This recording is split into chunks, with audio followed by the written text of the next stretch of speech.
पिछले वीडियो में हमने मंत्रिपरिषद के बारे में हमने पढ़ लिया था। आज हम पढ़ेंगे प्रधानमंत्री के बारे में। ये क्या देखो, हमारी सब ये बातें मैं पिछले वीडियो में बता चुका हूँ और फिर से बता रहा हूँ। देखो, हमारे संविधान में संसदीय शासन व्यवस्था क्या है? संसदीय शासन व्यवस्था। कौन सी? संसदीय शासन व्यवस्था का आपको पता है सबसे बड़ा गुण क्या? कार्यपालिका दो प्रकार की होती है, ठीक है ना। एक तो वास्तविक और एक संवैधानिक। वास्तविक कार्यपालिका वो हमारे प्रधानमंत्री के पास होती है और संवैधानिक कार्यपालिका वो राष्ट्रपति के पास होती है, ठीक है। तो ये दो प्रकार की कार्यपालिका होती है। राष्ट्रपति राज्य का प्रमुख होता है जबकि प्रधानमंत्री सरकार का प्रमुख होता है। बात ध्यान में रखना, राष्ट्रपति जो है वो राज्य का प्रमुख होता है और प्रधानमंत्री सरकार का प्रमुख होता है,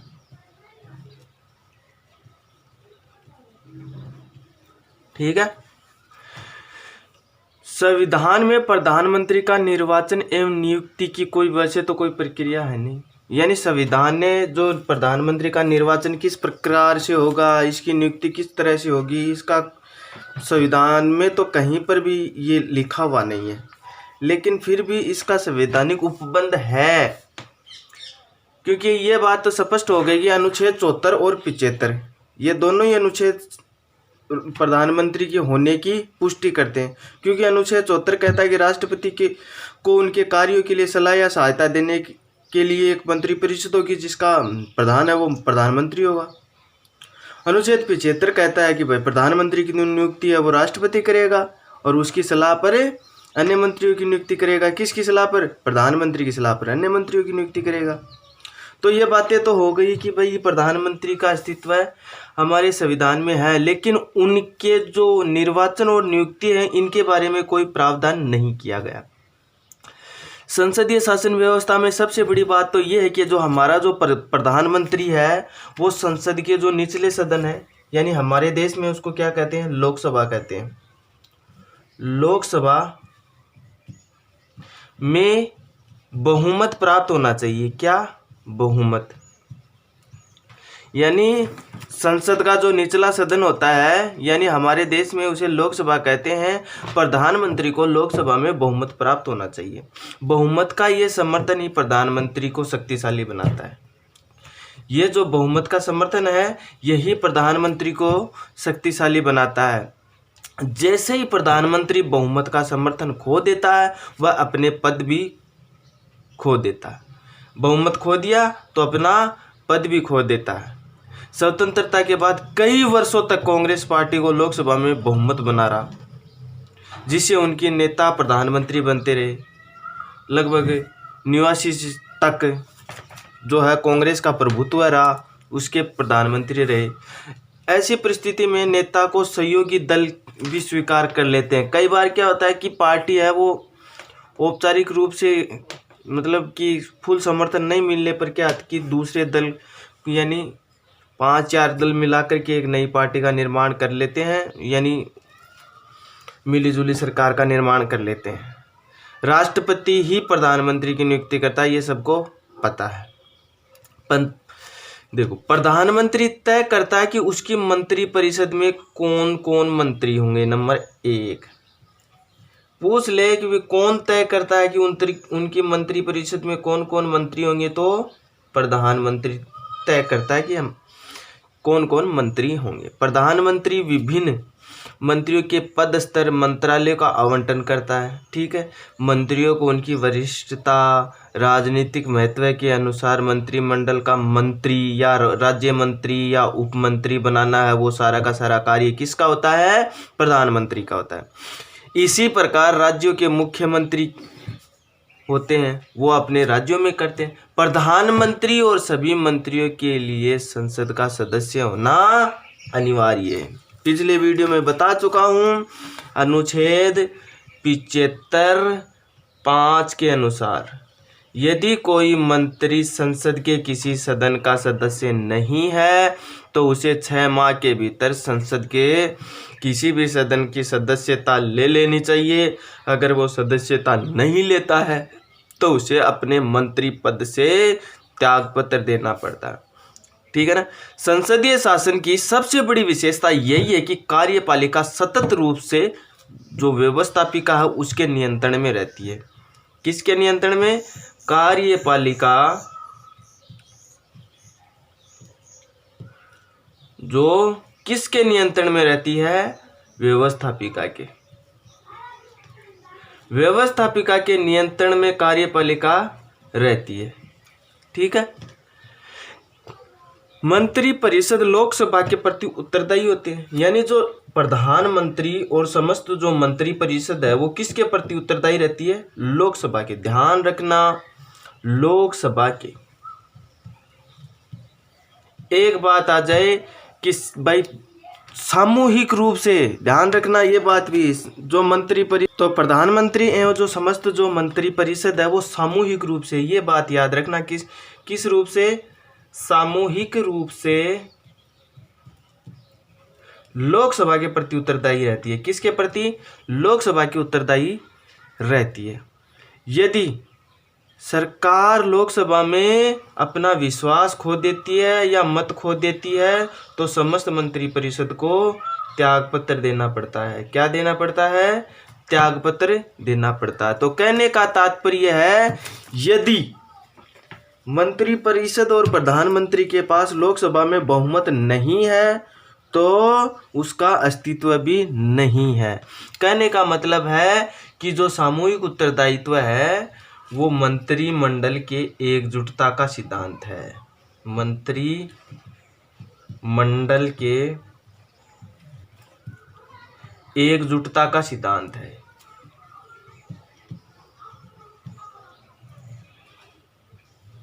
ये बात याद रखना। ठीक है ना। तो समस्त मंत्री है वो किसके प्रति उत्तरदायी होती है? सामूहिक रूप से लोकसभा के प्रति। याद रखना, कई बार ये क्वेश्चन पूछ लिया गया, वैसे सबको आता है, आप इतनी ऊंची तैयारी कर रहे हो, ये सब पता है आपको। फिर देखो, यदि किसी एक मंत्री के विरुद्ध अविश्वास प्रस्ताव आ जाए तो संपूर्ण जो मंत्री परिषद है उसको त्यागपत्र देना पड़ता है। मान लीजिए किसी एक मंत्री के खिलाफ अविश्वास प्रस्ताव आ जाए ना, अविश्वास प्रस्ताव आ जाए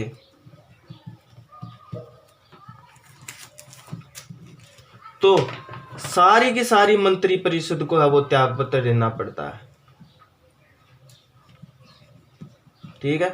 याद रखना, यदि कोई मंत्री है उसके खिलाफ अविश्वास प्रस्ताव आता है तो सारी की सारी जो मंत्री परिषद है उसको त्यागपत्र देना पड़ता है। इसका अर्थ ये हुआ कि यदि कोई मंत्रिमंडल यानी मंत्रिमंडल की यदि वो नीति से सहमत नहीं है तो उसे सहमति ले लेनी चाहिए, वरना नहीं लेता है तो वो त्यागपत्र दे देना चाहिए। यानी सरकार की जो नीतियां हैं, जो रूलिंग पार्टी में जो पार्टी है उस पार्टी की जो नीतियां वो निर्माण है, उनका जो निर्णय है वो मान लेना चाहिए। अगर वो नहीं मानता है तो उसे त्यागपत्र दे देना चाहिए। जिस नीति के बारे में सामूहिक उत्तरदायित्व हो उसे मानने या लागू करने के लिए सभी मंत्रियों की सहमति अति आवश्यक है। ध्यान रखना ये बात। लेकिन क्या है कि भारत का जो प्रधानमंत्री है वो सरकार का स्थान है वो सर्वोपरि रखता है। प्रधानमंत्री, क्योंकि मंत्रिमंडल का जो सर्वा कौन है? प्रधानमंत्री है। बिना प्रधानमंत्री के मंत्रिपरिषद का कोई अस्तित्व नहीं है। ध्यान रखना इस बात का। यदि मंत्रिपरिषद है यानी मंत्रिपरिषद तभी अस्तित्व में होगी जब प्रधानमंत्री होगा। यानी प्रधानमंत्री ने अपने प्रधानमंत्रित्व की शपथ धारण कर ली, तब से ही मंत्रिपरिषद है वो काम करने शुरू करेगी, वरना इतनी देर मंत्रिपरिषद नहीं होगी। प्रधानमंत्री की मृत्यु हो जाए या त्यागपत्र हो जाए तो समस्त जो मंत्री परिषद है उसको त्यागपत्र भंगी हो जाएगी, चुनाव होंगे दोबारा। ये नहीं कि नया प्रधानमंत्री उसी समय बना दिया, ऐसा नहीं होता।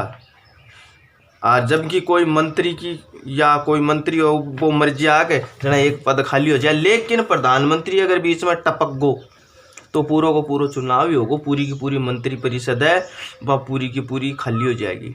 यानी मंत्री परिषद, समस्त मंत्री परिषद है वो खंडित हो जाएगी।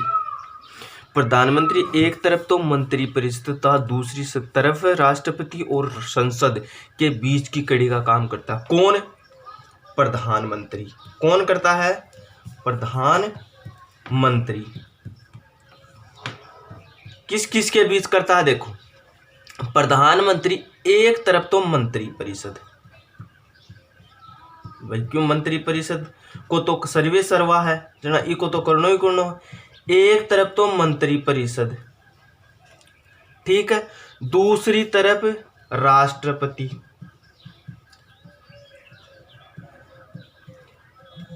और तीसरी तरफ संसद।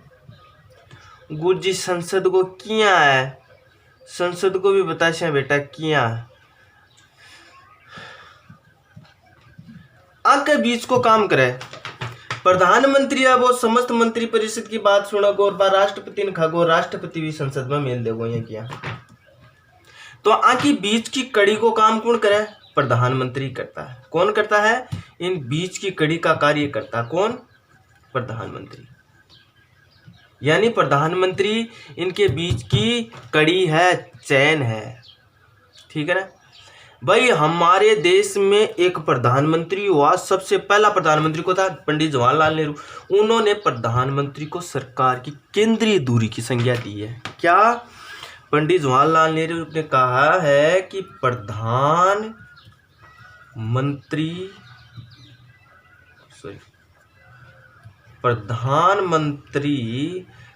को सरकार की केंद्रीय दूरी बताया।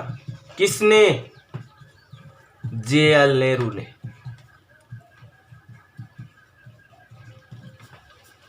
ठीक है ना। अब हम पढ़ेंगे प्रधानमंत्री की शक्तियां, ठीक है ना। ये तो प्रधानमंत्री का सामान्य परिचय था। अब हम पढ़ेंगे प्रधानमंत्री की जो शक्तियां हैं, प्रधानमंत्री देश में क्या क्या करता है और उसकी क्या क्या शक्तियां। वैसे तो पूरा का पूरा देश है वो प्रधानमंत्री पर ही आधारित है। पढ़ना क्या है हमको? प्रधानमंत्री की शक्तियां। प्रधानमंत्री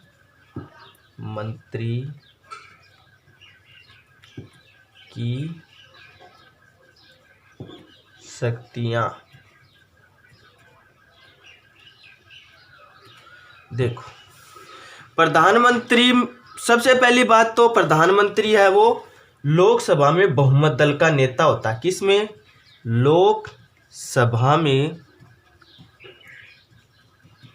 बहुमत दल का नेता होता है। एक बात, पहली बात तो ये है कि प्रधानमंत्री है वो जो संसद है उसका जो निचला सदन है लोकसभा, उसमें बहुमत दल का नेता होता है। ये सरकार की महत्वपूर्ण नीतियां उसी सदन में घोषित करता है, ठीक है। वार्षिक बजट तथा सरकारी विधेयक प्रधानमंत्री के आगे ही तैयार होते हैं। एक तो वार्षिक बजट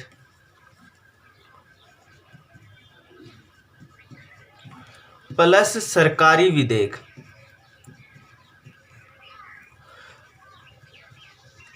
वार्षिक बजट एवं सरकारी विधेयक जो है वो प्रधानमंत्री के निर्देशानुसार ही तैयार होते हैं, उसी के बाद में संसद में प्रस्तुत किए जाते हैं। किसके? जो वर्ष बजट है वो प्रधानमंत्री के अनुसार तैयार होता है और सरकारी विधेयक हैं वो भी प्रधानमंत्री के निर्देशानुसार ही तैयार होते हैं, उसके बाद में संसद में प्रस्तुत किए जाते हैं, ठीक है ना।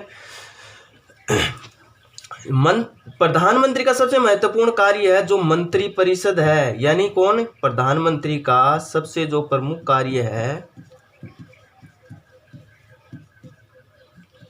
का मुख्य कार्य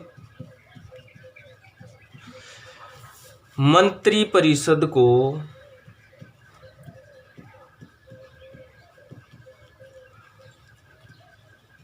एकजुट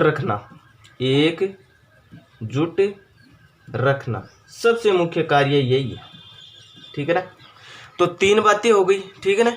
इनका एकता सूत्र, प्रधानमंत्री ही मंत्री परिषद की बैठकों की अध्यक्षता करता है। क्या? मंत्री परिषद की बैठकों की अध्यक्षता कौन करता है? प्रधानमंत्री करता है। मंत्री परिषद की जो बैठकें हैं उनकी अध्यक्षता कौन करता है? प्रधानमंत्री करता है, तथा इनकी कार्यवाही का संचालन भी करता है। कार्यवाही का संचालन, ठीक है। यहां तक बात समझ में आ गई होगी। जो प्रत्येक मंत्री होता है ना, उसका भविष्य प्रधानमंत्री पर ही निर्भर होता है, ठीक है ना। यदि कोई मंत्री उसकी इच्छा पर्यंत ही अगर उसकी इच्छा के खिलाफ अगर वो जाता है तो प्रधानमंत्री है उस मंत्री से त्यागपत्र मांग लेता है, और यदि वो त्यागपत्र ना दे तो राष्ट्रपति से अनुशंसा करके उसे अपदस्थ भी करवा सकता है। यानी जो मुख्यमंत्री, जो प्रधानमंत्री है, जो प्रत्येक मंत्री है, उसका भविष्य किस पर निर्भर है? प्रधानमंत्री पर। यानी यदि कोई मंत्री है, जैसे मान लो मंत्री है, मंत्री ने प्रधानमंत्री की बात ना मानी,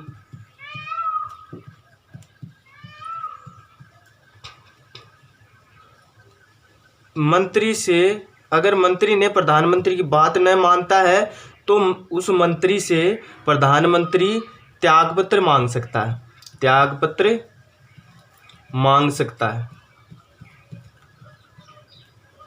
और यदि वो त्यागपत्र नहीं देता है तो राष्ट्रपति को कह करके उसे अपदस्थ करवा सकता है। राष्ट्रपति द्वारा हटाना, ठीक है ना। यदि वो कहता भाई मैं तो नहीं दूंगा तो वो राष्ट्रपति को बोल के उसका अपदस्थ करवा सकता है, यदि वह त्यागपत्र नहीं दे तो, ठीक है ना। प्रधानमंत्री संसद में देश विदेश की जो सरकारी नीतियां होती है ना, उनका प्रवक्ता होता है भाई। तो संसद में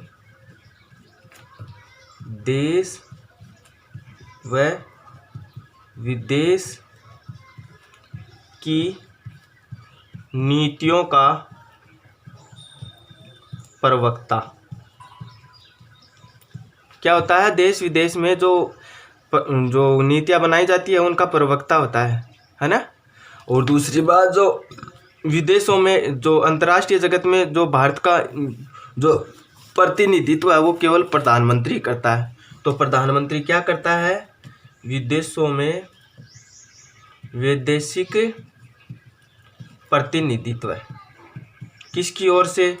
भारत की ओर से। निधित्व कौन करता है? प्रधानमंत्री ही करता है। बात समझ में आ गई यहाँ तक? अच्छा, राष्ट्रपति को कह करके प्रधानमंत्री लोकसभा को भी भंग करवा सकता है। किसको? राष्ट्रपति को बोलकर, राष्ट्रपति को बोलकर लोकसभा को भी भंग करवा सकता है। लोकसभा को भंग करवा सकता है।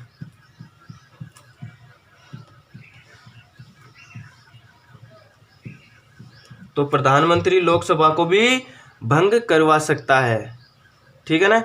भारत के उच्च जो अधिकारी होते हैं ना, उनकी नियुक्ति कौन करता है? उच्च अधिकारियों की नियुक्ति करता है राष्ट्रपति। लेकिन वो किसकी सलाह पर? प्रधानमंत्री की सलाह पर करता है उनकी नियुक्ति। किसकी? प्रधानमंत्री की सलाह पर करता है। तो बात समझ में आ गई यहाँ तक? दूसरी बात यह है कि देश में जितनी भी नीतियाँ बनती हैं वो सारी की सारी प्रधानमंत्री के द्वारा ही बनाई जाती है। यानी प्रधानमंत्री नीति का निर्माता भी होता है। नीति का निर्माता भी होता है। कौन? प्रधानमंत्री, नीति का निर्माता, ठीक है। प्रधानमंत्री का जो सचिवालय है वह देश की नीति निर्धारक का प्रमुख स्रोत होता है। सचिवालय है वो देश की जो नीति निर्धारक होती है उसका केंद्र माना जाता है। देखो एक अनुच्छेद है, अनुच्छेद 78 में प्रधानमंत्री के कर्तव्य दिए हैं। क्या? पीएम के कर्तव्य क्या दिए हैं? पीएम के कर्तव्य। वो कर्तव्य क्या है? गौर करके सुनना, ध्यान से सुनना। संघ के जो प्रशासन और कानून निर्माण से संबंधित विधेयकों के विषय में मंत्रिपरिषद के जो निर्णयों को राष्ट्रपति को सूचना देता है। एक तो राष्ट्रपति को सूचना देता है, ठीक है ना। किसकी? संघ के प्रशासन और कानून निर्माण की। संघ के प्रशासन और कानून निर्माण की। संघ के प्रशासन व कानून निर्माण की। कानून निर्माण की। एक ये किसके प्रति कर्तव्य हैं? ये राष्ट्रपति के प्रति कर्तव्य हैं इसके, प्रधानमंत्री को। नंबर 2, किसी विषय को जिस पर मंत्री निश्चित कर लिया हो लेकिन मंत्रिपरिषद ने विचार नहीं किया हो, राष्ट्रपति द्वारा अपेक्षा किए जाने पर मंत्री के समक्ष विचार रखें। कोई विषय है भाई, मंत्रिपरिषद ने तो उससे स्वीकार कर लिया, किसी मंत्री ने तो उसे स्वीकार कर लिया, लेकिन समस्त मंत्री जो परिषद है उन्होंने निश्चित नहीं किया। इसकी जानकारी भी कौन देगा? प्रधानमंत्री है वो किसको देगा? राष्ट्रपति को देगा। किसको देगा? राष्ट्रपति को देगा। ठीक है। तीसरा कर्तव्य, कौन सा कर्तव्य?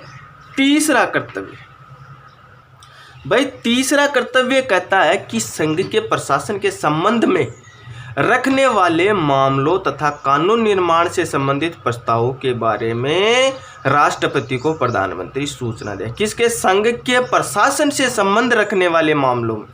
कौन से? संघ के प्रशासन से संबंध रखने वाले मामले और कानूनी निर्माण से संबंधित, कानून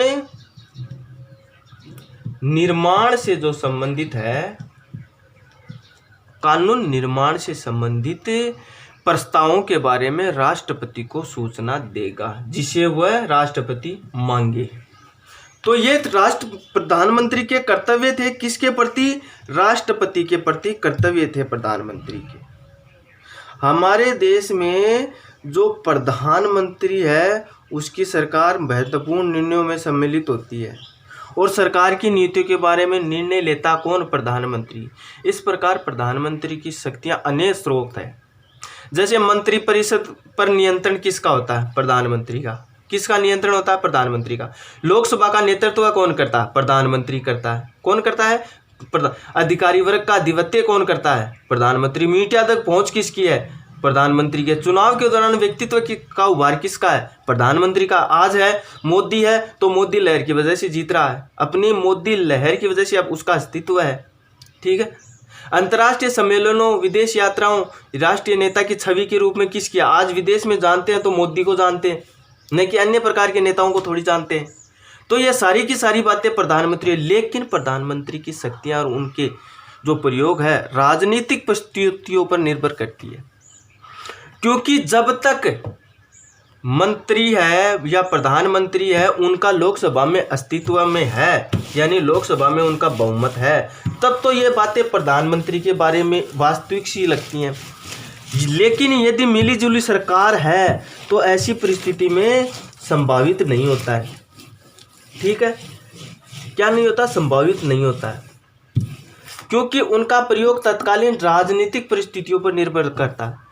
जब भी किसी राजनीतिक दल का लोकसभा में बहुमत रहा है तब तक वह उन मंत्रिमंडल की शक्तियां निर्विवाद ही रही हैं, और जब राजनीतिक दल का गठबंधन यानी गठबंधन सरकारें बनी है तब ऐसा नहीं हुआ। जैसे 1989 में, क्या 1989 में भारत में अनेक गठबंधन सरकारें बनी 1989 तक। इसमें से कई सरकारें लोकसभा में पूरी अवधि के लिए सत्ता में न रही, क्योंकि बहुमत समाप्त होने के कारण त्यागपत्र दे दिया। क्योंकि कई पार्टी ऐसी है, मैं तो बहुमत कौन दूँ, या नाक खड़ी हो जा, अंटकी खड़ी हो जा, है ना। तो राष्ट्रपति के विशेषाधिकारों की भूमिका बढ़ी उस समय, क्योंकि राष्ट्रपति को ये तय करना है, यदि किसी पार्टी को स्पष्ट रूप से यदि बहुमत नहीं मिलता है तो उस समय राष्ट्रपति की भूमिका बढ़ जाती है। तो ऐसी परिस्थिति में जो दल है उसको सहयोगी दल का सहयोग चाहिए, लेकिन क्या करें, बीच में ही कोई दल है वो बीच में ही छोड़ के पार्टी चला जाता है। तो ऐसी स्थिति में क्या है कि ये एक गढ़ बन जाता है, यानी कहने का मतलब है लड़ाई झगड़े होते रहते। सहयोगी दलों के बीच में काफ़ी बातचीत और समझौते के बाद में नीतियां बन पाती हैं, कई नीतियां तो बन ही नहीं पाती हैं, यानी मध्यस्थ की भूमिका वो बिल्कुल खत्म। कुछ एक बदलाव के साथ में राज्य ठीक ठाक लोकतांत्रिक कार्यपालिका होती है। सबसे महत्वपूर्ण अंतर यह है कि राज्य में एक राज्यपाल होता है, यानी जो राज्यपाल की जो नियुक्ति होती है वो केंद्रीय जो मंत्री परिषद है उसकी सलाह पर नियुक्ति की जाती है। कहने का मतलब है राज्यपाल की नियुक्ति कौन करता है, वो भी केंद्र का होता है और वो केंद्रीय मंत्री परिषद का होता है। और केंद्रीय मंत्री परिषद का प्रमुख नेता कौन होता है, प्रधानमंत्री होता है, ठीक है। लेकिन बात यह है कि जब तक लोकसभा में किसी दल का या किसी पार्टी का बहुमत है तब तो ये बातें एकदम ऐसी लगती है कि जैसे सटीक बैठती हैं। लेकिन यदि किसी मिलीजुली पार्टी सरकार यानी गठबंधन सरकार बन जाती है तो ये समस्याएं उत्पन्न हो जाती है, लोकतंत्र को खतरा उत्पन्न हो जाता है। ऐसी परिस्थिति में राष्ट्रपति है उसकी भूमिका बढ़ जाती है। क्या बढ़ जाती है, राष्ट्रपति की भूमिका बढ़ जाती है। तो भाई अब मेन बात आती है राज्यपाल क्या होता है कि केंद्रीय मंत्री परिषद का 2 बार बता चुका हूं, राज्यपाल है वो केंद्रीय मंत्री परिषद की सलाह पर राष्ट्रपति द्वारा निर्वाचित होता है। राज्यों में यदि किसी दल को पूर्ण बहुमत मिल भी जाता है और दूसरी पार्टी की केंद्र में दूसरी पार्टी की सरकार है तो ऐसी परिस्थिति में राज्यपाल है वो उस राज्य की जो सरकार है उसे भंग कर सकता है और वहाँ पर संवैधानिक तंत्र के तहत यानी राष्ट्रपति शासन लागू कर सकता है। कहने का मतलब है कि जो पूरी की पूरी बातें हैं वो प्रधानमंत्री के पक्ष में होती है, यानी विधानसभा हो या राज्य विधानसभा हो या केंद्रीय कार्यपालिका हो, सारा का सारा फंडा है वो प्रधानमंत्री के ऊपर ही है। कहने का मतलब है कि प्रधानमंत्री चाहे तो देश की भविष्य या देश की नीति को बदल सकता है। जैसे मोदी ने किया था, नोटबंदी कर दी, एक रात में पासा पलट दिया, देश की स्थिति एकदम डाउन आ गई। देश की जो जीडीपी है 2.8 डाउन चले गई एक ही 10 ही दिन में। तो कहने का मतलब है प्रधानमंत्री चाहे तो देश के भविष्य को नष्ट कर सकता है और प्रधानमंत्री चाहे जिस देश में संसदात्मक शासन व्यवस्था, ये नहीं कर रहा कि अमेरिका में कर देगा, अमेरिका में तो राष्ट्रपति होता है। जिस देश में देखो संसदात्मक शासन व्यवस्था में एक व्यक्ति है जिसका नाम वो इंग्लैंड का था शायद, वो डी लोमे, एक व्यक्ति था डी लोमे। उन्होंने कहा था कि ब्रिटिश संसद सब कुछ करती है, केवल स्त्री को पुरुष और पुरुष को स्त्री नहीं कर सकती। तो संसद में होते कौन है, मंत्रिमंडल, ठीक है। तो ये बातें थी, ये प्रधानमंत्री के बारे में बातें थी जो बताई थी। जो प्रधानमंत्री हैं इनकी शक्तियां देख लेते हैं। अब हम देखेंगे प्रधानमंत्री की शक्तियां।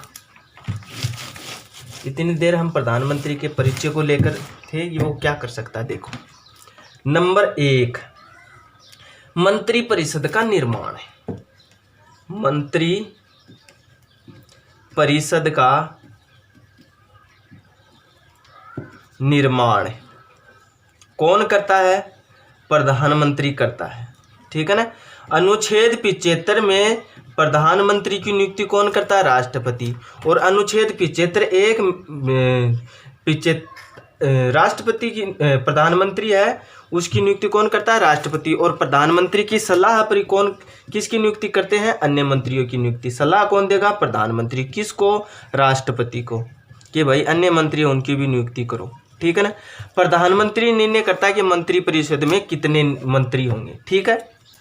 और समस्त जो मंत्री है वो लोकसभा के प्रति उत्तरदायी होती है। ध्यान रखना, जो मंत्री होते हैं उनके मध्य जो विभाग होते हैं उनका बंटवारा भी करता है। मंत्रियों के बीच विभागों का बंटवारा, ठीक है। जो विभाग होते हैं ना, जैसे सदस्यता, योग्यता, उनके आधार पर उनको वो विभाग आवंटित कर देता है, जैसे शिक्षा विभाग वगैरह है, इस तरह से। फिर है मंत्री परिषद का नियंत्रण और समन्वय, ठीक है ना। कौन करता है? प्रधानमंत्री करता है। मंत्री परिषद पर नियंत्रण करता है और उनके बीच में प्लस समन्वय स्थापित करता है, समन्वय, ठीक है ना। तीसरी जो शक्ति आएगी नंबर 3 यानी 4, लोकसभा में बहुमत दल का नेता। लोकसभा में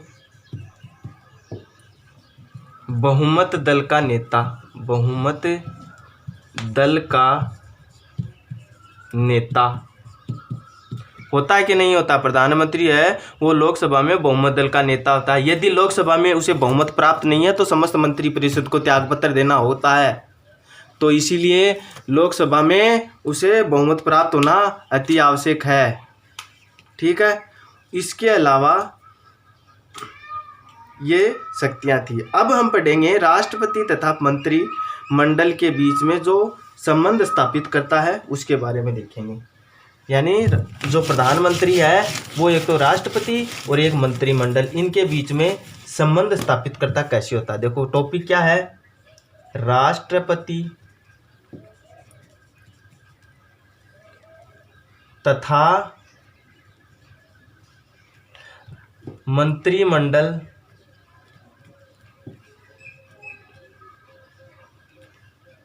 राष्ट्रपति तथा मंत्रिमंडल के बीच संबंध स्थापित करता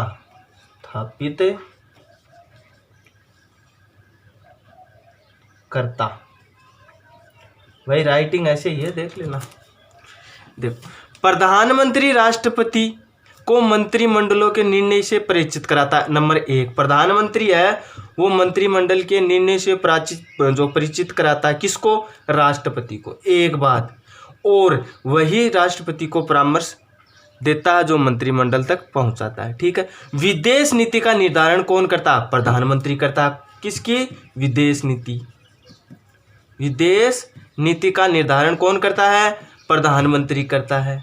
संसद या देश तथा विदेशी मामलों में नीति का जो अधिवक्ता प्रवक्ता कौन होता है? प्रधानमंत्री होता है, ठीक है। वह राष्ट्रपति को संसद के सत्र बुलाने और स्थगित करने में परामर्श देता है। राष्ट्रपति